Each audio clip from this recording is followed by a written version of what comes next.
Одной из ключевых сфер ответственности органов местного самоуправления республики является, вместе с нами, конечно же, является развитие села.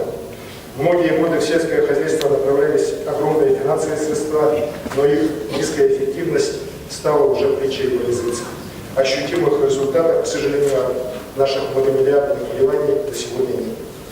11 декабря я подписал 5-й из своих стратегических указов по развитию сельского хозяйства в Республике Саха-Якутия. Поставлена задача к 2024 году добиться прорывных темпов роста сельхозпродукции, обеспеченности населения республики экологически чистыми продуктами питания собственного производства.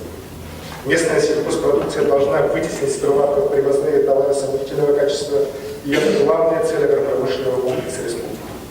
Для достижения этой цели нужна максимальная эффективность мер государственной поддержки в сочетании с рыночными механизмами развития отрасли. Одна из первоочередных задач – это вовлечение в производственный оборот и рост продуктивности пашни и сельхозугодий и их доступность для местных хозяев. Сложнейший вопрос – это повышение продуктивности животноводства, обеспеченности населения мясной продукции. Для его решения будут развернуто строительство животноводческих ферм, механизированных саевых, типовых хлебоводческих баз. Правительству поручено расширить механизмы сохранения и увеличения поголовья уникальных пород торговых лошадей и якутского скота, обновление материально-технической базы оленеводства.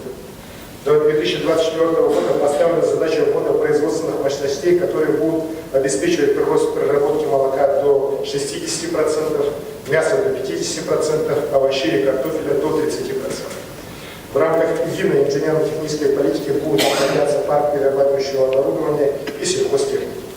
В целях расширения рынков сбыта будут внедряться электронные торговые площадки, мобильные приложения, системы сертификации для продвижения якутской сельхозпродукции на другие внешние рынки.